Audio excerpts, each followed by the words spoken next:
नमस्कार दोस्तों, मेरा नाम है मनीष पंडित और मैं फिर से स्वागत करता हूं आपका प्रॉपर्टी डिकोडर्स की एक और नई वीडियो में। फ्रेंड्स, आज मैं अपने फार्म हाउस पे आया हुआ हूं। मैं शहर से, आप देख सकते हैं, मैं शहर से बिल्कुल भी कट नहीं हूं। मैं शहर के बीचों बीच ही हूं। मात्र 50-60 मीटर पे शहर है। सेक्टर 150 का मेन सेक्टर मेरे पास में ही है। आज देखिए, हम जो वीडियो बना रहे हैं उसका पर्पस एकदम क्लियर है। हम किसी भी तरह का प्रोजेक्ट रिव्यू नहीं करेंगे।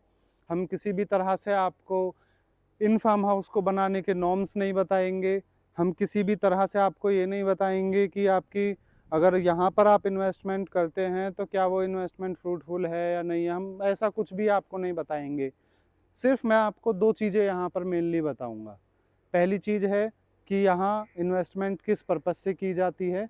सेकंड जो बात मैं करने वाला हूँ वो बात यह है कि फार्म हाउस की लाइफस्टाइल कैसी है, किस तरह से यहाँ पर लाइफस्टाइल रहती है।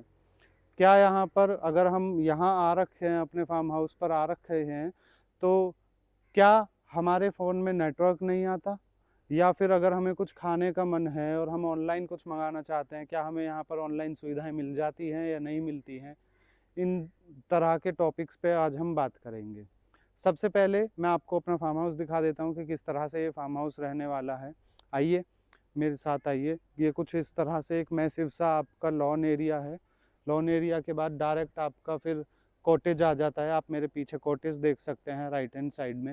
एंड लेफ्ट हैंड साइड में जो एक आपको सेपरेट एरिया दिख रहा है, इस सेपरेट एरिया में हमारा एक छोटा सा स्विमिंग पूल है जो कि बहुत अच्छे से हमने डिज़ाइन किया है। मतलब नॉर्मल वो एक स्क्वायर शेप या रेक्टेंगुलर शेप में नहीं है, बहुत ही अच्छे से डिज़ाइन किया हुआ है। तो सबसे पहली बात जो हम आपको बता रहे थे कि यहाँ की इन्वेस्टमेंट का पर्पस बेसिकली क्या होता है। देखिए, यहाँ की इन्वेस्टमेंट के दो पर्पस मेनली होते हैं। एक होता है सेल्फ यूज़ और एक ऑब्वियस सी बात है रेंटल इन्वेस्टमेंट एप्रिसिएशन। सबसे पहले हम बात करते हैं अपना सेल्फ यूज़ के बारे में। सेल्फ यूज़ में क्या होता है कि आपने फार्म हाउस लैंड लिया। लैंड लेने के बाद आपने इस तरह से एक ब्यूटीफुल सा अपना फार्म हाउस बनाया। ब्यूटीफुल सा आपने फार्म हाउस बना लिया। फार्म हाउस बनाने के बाद आप यहाँ पर आते हैं, अपना वीकेंड एंजॉय करते हैं। आप शहर में अपनी भागदौड़ भरी ज़िंदगी से परेशान हो जाते हैं। ऑफिसेज़ में आप परेशान हो जाते हैं। तो एक रीस्टार्ट चाहिए होता है, रीबूट चाहिए होता है। जिस तरह से हम अपने कंप्यूटर या लैपटॉप को सातों दिन नहीं चला सकते लगातार बिना बंद किए हुए, उसी तरह से हम अपनी लाइफ को भी सातों दिन लगातार बिना रुके नहीं चला सकते हैं। तो उसके लिए हमें एक रीबूट चाहिए होता है, हमें एक रीस्टार्ट चाहिए होता है फ्रेश। तो आप अपने वीकेंड्स अपने फार्म हाउस पे बिता सकते हैं अपनी फैमिली के साथ। आप यहाँ पर अपना फूड इंजॉय कर सकते हैं। आप यहाँ पर कुक कर सकते हैं अपना खुद से।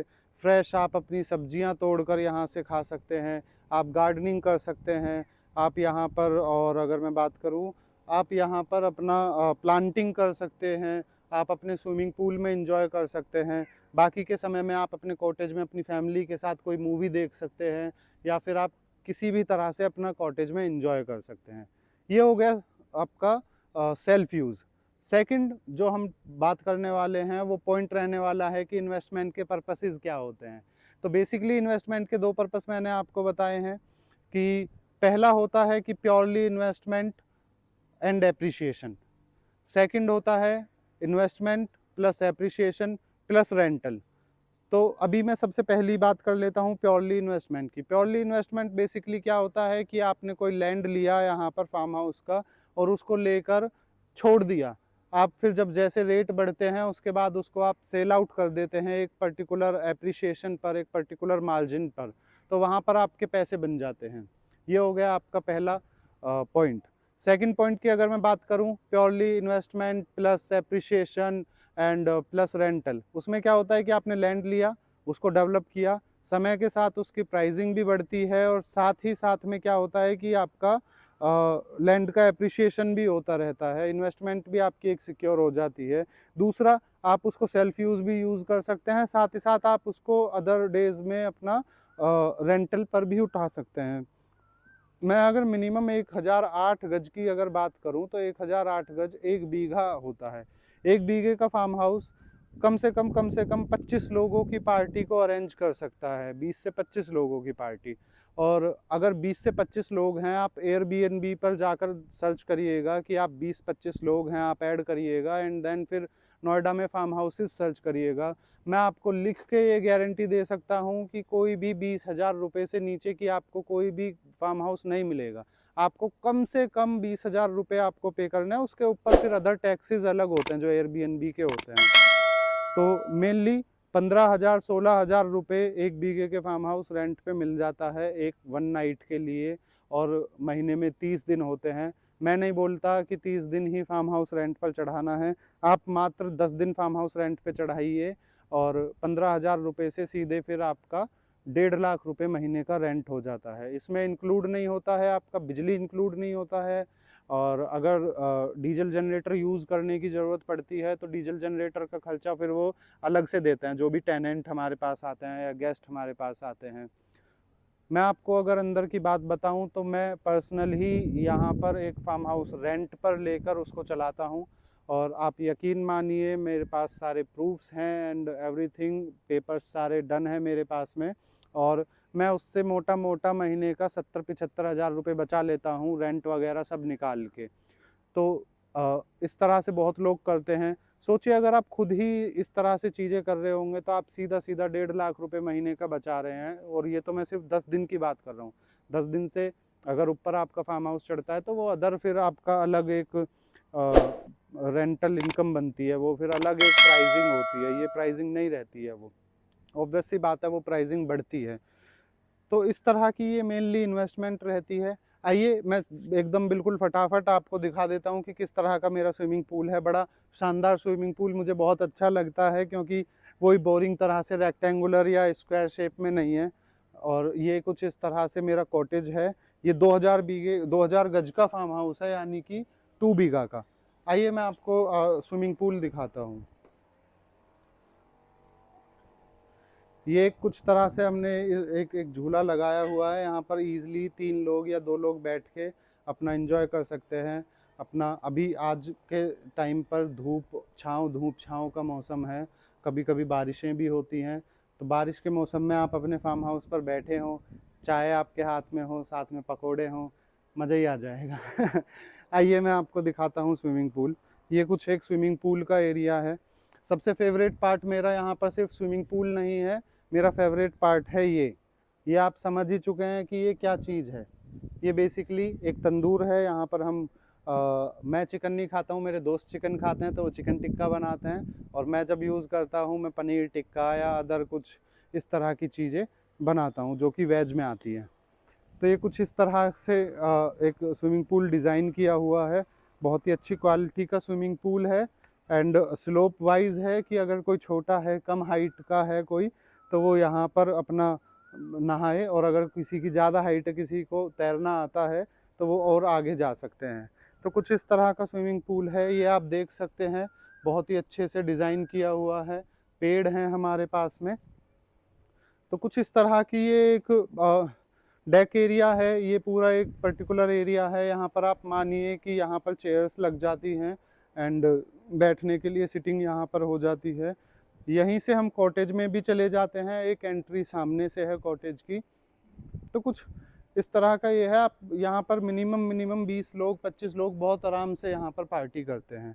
आइए अब मैं एक एक क्विक आपको राउंड दिला देता हूँ फार्म कॉटेज का, कि कॉटेज किस तरह से हमारा रहता है।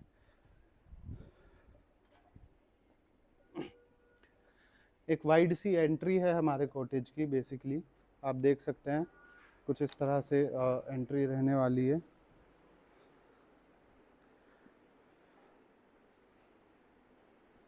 एक बड़ा मैसिव सा एक डाइनिंग रूम है हमारा, आप इसको डाइनिंग रूम लिविंग रूम भी बोल सकते हैं। उसके बाद एक ओपन हमारी किचन रहती है, यहाँ पर आप देख सकते हैं ये एक ओपन किचन है।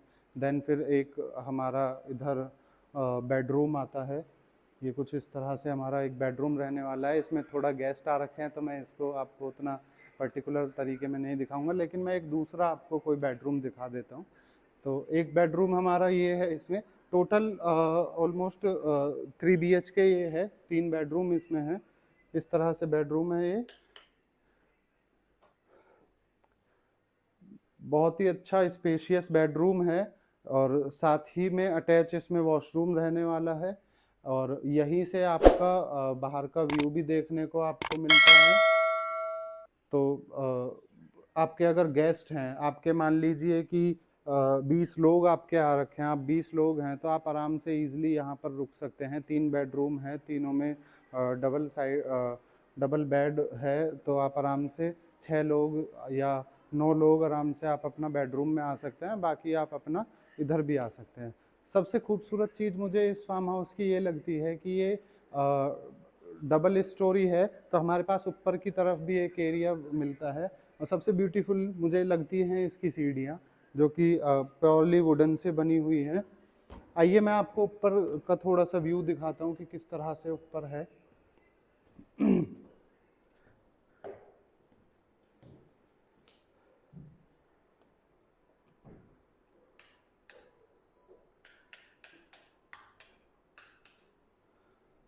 कुछ इस तरह से ऊपर का व्यू है। हम मेनली जब भी सारे दोस्त इकट्ठे होते हैं तो यहाँ पर हम अपनी कुछ गेम खेलते हैं या कुछ जैमिंग सेशन होते हैं। मेरे कुछ दोस्त हैं जो म्यूजिशियन हैं, तो हम यहाँ पर अपना एंजॉय करते हैं।